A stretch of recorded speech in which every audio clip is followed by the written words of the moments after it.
Shalom Bapak Ibu Saudara yang terkasih di dalam Tuhan. Kita bertemu lagi dalam acara ibadah online pada minggu pagi hari ini. Saudara, kita akan memulai ibadah kita pada saat ini. Kita akan masuk dalam hadirat Tuhan. Kita akan memuji Tuhan, berhembuslah Roh Kudus di tempat ini. Kita minta bimbingan Tuhan, biarlah Roh Kudus yang selalu menjaga hati kita, selalu melindungi kita.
bumi, duduk bertakhta di atas pujian seluruh umat Tuhan.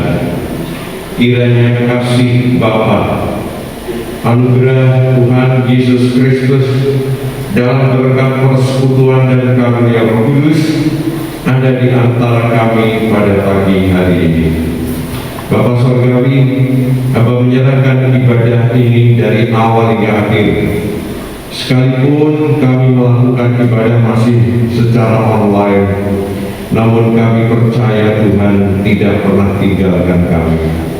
Engkau selalu menyertai dan memeliharakan dan memberkati ibadah ini, serta dapat menjangkau seluruh jemaat Tuhan dimanapun mereka berada. Kami memulaikan ibadah ini dengan segala kekurangan kelemahan kami, namun kami percayakan bahwa anugerah dan pertolongan Tuhan ada menyertakan kepada kami semua. Oleh karena itu Tuhan, kami percaya ibadah ini kami mulai dengan kuat kuasa nama di atas segala nama, namanya Tuhan Yesus Kristus. Haleluya. Amin.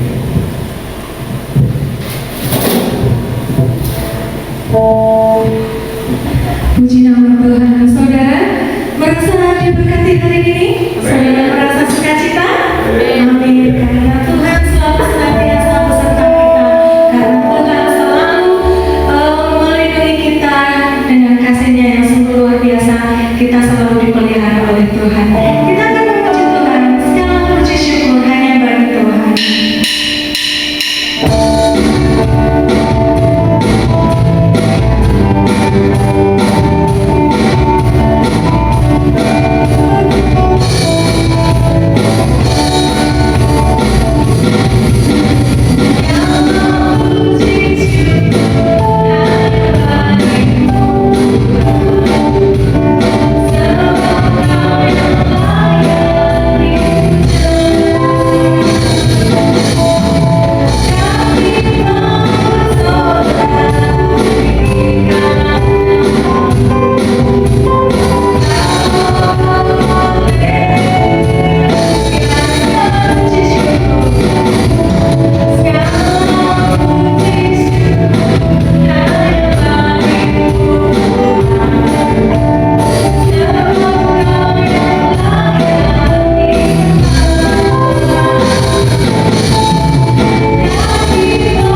Bapa yang di dalam sorga, kami mengucap syukur pujian yang sudah kami persembahkan dengan segala keterbatasan ini menjadi keagungan dan kemuliaan nama Tuhan. Hamba menyerahkan untuk penyampaian firman-Mu, kiranya Tuhan bekerja dengan kuasa, Roh Kudus yang akan mengambil alih apa yang hamba persiapkan dengan segala keterbatasan ini. Kiranya firman-Mu akan memberikan pertumbuhan iman, penghiburan, jawaban dari setiap doa kami, dan juga kekuatan bagi kami yang lemah, kesembuhan bagi kami yang sakit, segala keberkatan bagi kami yang di dalam kekurangan. Terima kasih Tuhan. Kami yakin firman-Mu adalah kuasa Allah yang sudah Kau berikan untuk kami renungkan dan kami lakukan dalam setiap kehidupan kami. Terima kasih Tuhan, dalam nama Tuhan Yesus Kristus. Amin. Ya, puji Tuhan, Bapak Ibu Saudara yang diberkati Tuhan dimanapun Bapak Ibu berada. Pagi ini kita akan kembali untuk beribadah bersama-sama sekalipun melalui aplikasi online, atau kita akan lihat di dalam pelayanan-pelayanan kita selanjutnya, agar kita semua memahami bahwa kita adalah umat Tuhan. Pagi ini kita akan merenungkan firman Tuhan dengan satu judul, hamba yang baik dan yang setia. Hamba yang baik dan yang setia. Kita akan baca di dalam kitab Injil Matius pasal yang ke-25 ayat yang ke-23 yang berbunyi, maka kata tuannya itu kepadanya, baik sekali perbuatanmu itu, hai hambaku yang baik dan setia. Engkaulah telah setia memikul tanggung jawab dalam perkara yang kecil, aku akan memberikan kepadamu tanggung jawab dalam perkara yang besar. Masuklah dan turutlah dalam kebahagiaan Tuhan. Puji Tuhan. Saudaraku, perumpamaan ini tidak asing bagi kita. Perumpamaan 3 hamba yang setia dan yang baik, dan satu di antara ketiga hamba ini yang tidak memiliki sifat tanggung jawab.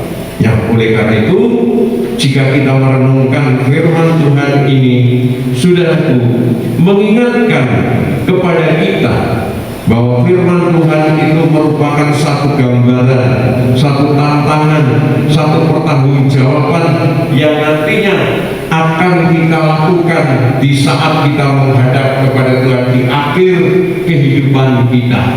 Jadi perumpamaan tentang keberadaan 3 hamba ini menunjukkan bagaimana kita digambarkan sebagai hamba-hamba yang setia dan yang tidak setia. Tuhan sebenarnya, kalau kita renungkan saudaraku, sejak awal kita lahir di dalam dunia ini, Tuhan sudah memberikan rasa tanggung jawab kita kepadanya. Tuhan memberikan kepada kita satu hal yang harus kita lakukan di dalam kehidupan kita. Nah, masalahnya, apakah kita sudah melakukannya dengan tuntas, atau kita tidak melakukannya sama sekali, atau kita hanya angin-anginan, kita hanya sekedar melakukan sekalipun itu merupakan tanggung jawab yang pada akhirnya akan kita lakukan. Nah, saudara-saudaraku, bagaimana kita sebagai umat manusia melakukan tugas-tugas yang sudah dipercayakan Tuhan kepada kita selagi kita hidup di dalam dunia ini? Banyak orang berpikir bahwa orang hidup di dalam dunia itu, ya mereka cuma menjalani apa adanya saja. tidak ada usaha, tidak ada greget, tidak ada sesuatu yang mereka kembangkan agar dapat menunjang kehidupannya yang kelak dapat berkenan di hadapan Tuhan.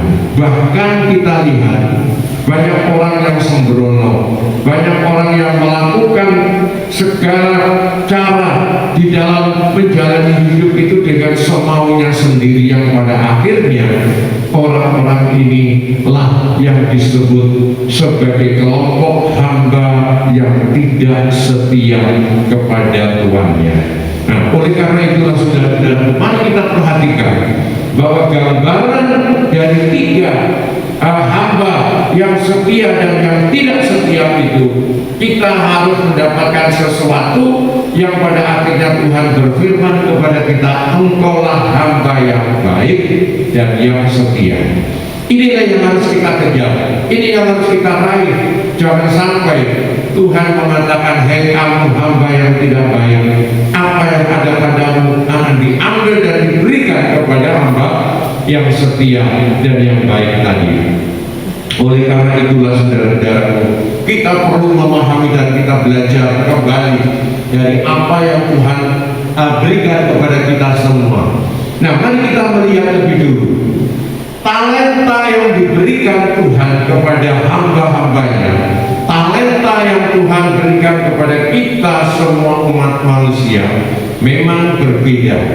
Nah, mari, banyak orang yang berasumsi apa yang disebut dengan kata talenta. Talenta, ada banyak asumsi yang mengatakan kepada kita ada itu kemampuan, ada itu kekuatan, ada itu uang, ada itu tugas dan semacam-macam. Tetapi di sini saudara, sebenarnya ketika kita melihat di dalam bahasa aslinya, kata talenta itu adalah merupakan satuan berat, bukan satuan uang, bukan satuan kemampuan, tetapi itu adalah satuan berat, di mana satu talenta itu saudara memiliki jumlah berat sekitar 34 kg.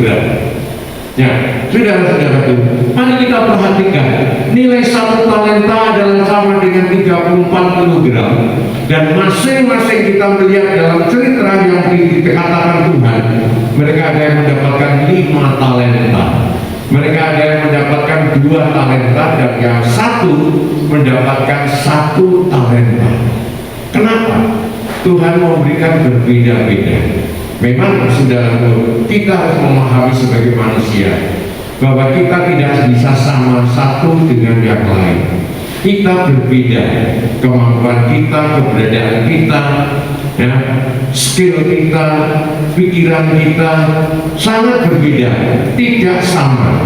Nah, namun saudaraku, kita tahu bahwa semua yang Tuhan lihat sekalipun berbeda satu dengan yang lain, itu bukan berarti Tuhan itu banding-bandinaya, tidak. Tuhan itu tidak membeda-bedakan, tetapi Tuhan melihat kemampuan masing-masing orang. Itu sebabnya Tuhan tidak memberikan hal yang sama. Tuhan memberikan perbedaan satu dengan yang lain. Yang satu itu lebih pintar, yang satu itu lebih kuat, yang satu ini lebih punya kemampuan, yang satu ini hanya biasa-biasa saja. Jadi kita tidak bisa untuk menggugat kepada Tuhan bahwa kita tidak memiliki sesuatu yang sama dengan yang lain. Tentu kita memang tidak sama. Oleh karena itu Tuhan memberikan, ada yang 5, ada yang 2, ada yang 1. Tetapi apakah di dalam hal ini kita memanfaatkan, mempertanggungjawabkan? Itu yang penting, bukan jumlahnya, tetapi bagaimana kita mempertanggungjawabkan apa yang Tuhan telah percayakan kepada kita selagi kita hidup di dalam dunia ini. Jangan sampai karena kita tidak memiliki kepercayaan yang besar yang diberikan Tuhan kepada kita, lalu kita semau kita sendiri. Tentunya tidak. Apapun yang Tuhan berikan kepada kita, mari kita pertanggungjawabkan. kita lakukan, kita upayakan, kita percaya Tuhan telah memberikan kemampuan kepada kita demikian, mari kita lakukan dengan hati yang ikhlas, hati yang sungguh-sungguh, dengan yakin bahwa apa yang Tuhan berikan kepada kita sekecil apapun, Tuhan itu pasti melengkapi dan memberikan yang terbaiknya kepada kita semua. Oleh karena itu saudaraku, kita jangan sampai mengalami hal yang terjadi dalam 3 hamba itu yang pada akhirnya hamba yang satu dan kedua melakukan seperti yang diperintahkan oleh tuannya, tapi justru yang dipercayakan kepadanya satu talenta itu mereka tidak mendapatkan apa-apa. Justru hamba yang pertama dan yang kedua ketika menjalankan segala perintah Tuhannya dia mendapatkan dan memperoleh laba 2 kali lipat.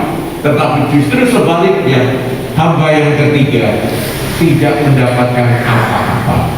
Mereka pikir talenta itu ditanam, talenta itu maksudnya ditanam dibiarkan begitu saja. Mereka pikir talenta ini akan bertumbuh seperti sebuah biji tanaman yang pada akhirnya akan bertumbuh dan berbuah-buah. Tidak demikian. Tuhan memberikan kemampuan kepada kita, harus kita olah, kita asah, kita upayakan supaya kemampuan talenta yang Tuhan berikan kepada kita ini menghasilkan sesuatu yang menyenangkan hati Tuhan yang telah memberikan kepercayaan kepadanya. Hasilnya berbeda, saudaraku. Apa yang dia punya justru diambil oleh tuannya. Apa yang menjadi miliknya semua diambil. Kenapa? Supaya mereka tidak memiliki apa-apa saja. Oleh karena itulah saudaraku, di dalam kita memahami akan renungan firman Tuhan ini, biarlah kita semua memahami kalau Tuhan sudah memberikan kepercayaan kepada kita, marilah kita melakukannya dengan baik, kita lakukannya dengan setia, kita lakukannya dengan rasa tanggung jawab yang besar. Apapun yang Tuhan berikan kepada kita, kemampuan apapun, keberadaan apapun, mari kita melakukannya. Kita jalani hidup kita itu dengan sungguh-sungguh supaya kita menghasilkan buah-buah yang menyenangkan di dalam hati Tuhan. Kita jangan seperti perumpamaan pohon ara yang di pinggir jalan yang seharusnya ditanam tujuannya untuk berbuah, tetapi pada akhirnya cuman hanya rindangnya tahun-tahun, sehingga Tuhan pun mengatakan mulai hari ini engkau tidak akan berbuah selama-lamanya. Dan apa yang terjadi? Sekalipun firman Tuhan mengatakan demikian, maka pada akhirnya kita melihat daun pohon itu menjadi kering, daunnya guguran, rontok, dan itu menunjukkan tidak adanya kehidupan di dalam dirinya.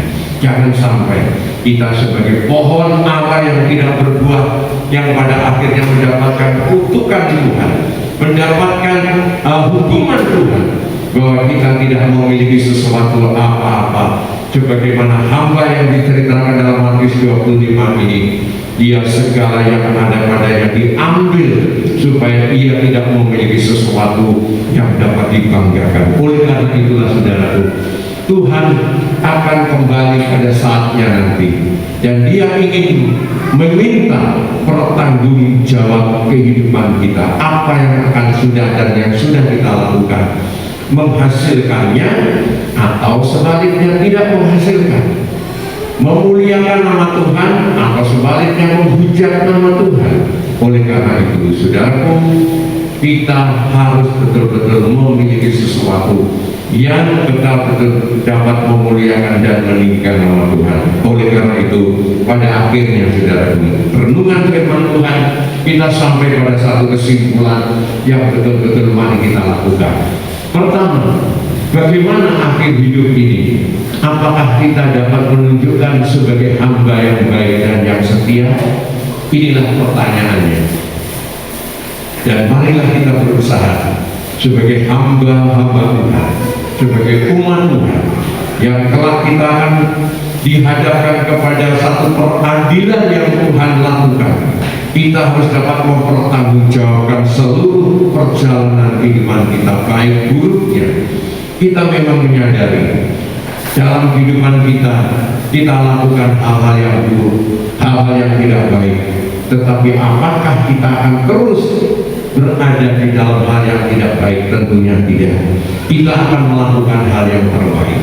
Kita akan berubah sebagaimana Tuhan telah memanggil kepada kita dan membuat kita menjadi baik.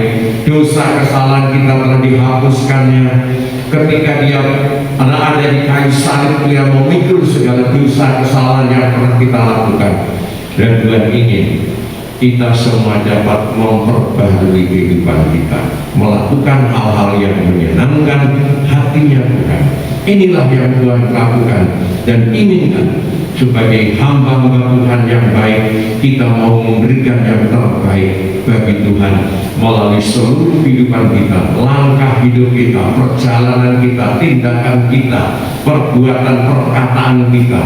Marilah kita akan lakukan hal yang terbaik bagi kemuliaan dan kebesaran nama Tuhan. Yang kedua, saudaraku, kita melihat berbahagialah jika selama hidup ini kita dapat memberikan hal yang terbaik bagi kemuliaan nama Tuhan. Dan inilah yang menjadi keinginan kita. Setiap orang yang berbuat baik, setiap orang yang setia dalam melakukan kebenaran-kebenaran firman-Nya yang menjadi tonggak kehidupannya, mereka akan memperoleh kebahagiaan daripada Tuhan. Tuhan tidak akan tinggalkan, Tuhan tidak akan lupakan, tapi Tuhan bahkan memberkati kepada kita semua. Oleh karena itu, saudara, marilah jadikanlah diri kita sebagai hamba-hamba Tuhan yang baik dan yang setia, melakukan apa yang diajarkan Tuhan kepada kita semua, supaya pada akhirnya kita semakin diberkati, semakin ditolong, semakin disertai, walaupun di tengah-tengah segala keadaan yang memberatkan kepada kita, Tuhan tidak akan tinggalkan. Oleh karena itu, marilah kita dengan setia menjadi hamba yang baik dan yang berkenan kepada Tuhan. Kiranya Tuhan Yesus memberkati kepada kita semua. Amin. Mari kita tundukkan kepala, kita mau berdoa kepada Tuhan. Bapa yang di dalam surga, kami mengucap syukur Tuhan atas pertolongan dan kemurahan yang Tuhan berikan kepada kami, yang Tuhan percayakan kepada kami. Apapun yang Tuhan percayakan, baik besar maupun kecil, kiranya Tuhan menolong kepada kami, karena kami tidak memiliki kemampuan untuk dapat melakukan sesuai dengan kebenaran-kebenaran firman. Tapi justru Tuhan, kami hanya berharap kepada Tuhan agar kami benar-benar memiliki tekad untuk dapat memuliakan dan meninggikan nama Tuhan melalui apa yang dapat kami lakukan dalam tindakan kami, dalam keseharian kami, dalam perkataan hati kami, pemikiran kami. Kiranya semua bagi kemuliaan dan kebesaran nama Tuhan, karena inilah yang Tuhan inginkan di dalam kehidupan kami, yang kelak akan kami pertanggungjawabkan di saat kami akan menghadap kembali kepada Tuhan. Berkatilah anak-anak-Mu, berkati hidup mereka, rumah tangga mereka, keluarga mereka. Tuhan memberkati, jaga lindungi mereka Tuhan dalam kehidupan mereka di tengah-tengah pandemi yang masih merajalela ini. Tuhan akan jaga lindungi kami supaya kami benar-benar dapat melakukan hal-hal sesuai dengan kebenaran-kebenaran firman-Mu. Tuhan Yesus, kami yakin Engkau selalu beserta kepada anak-anak-Mu dimanapun mereka berada.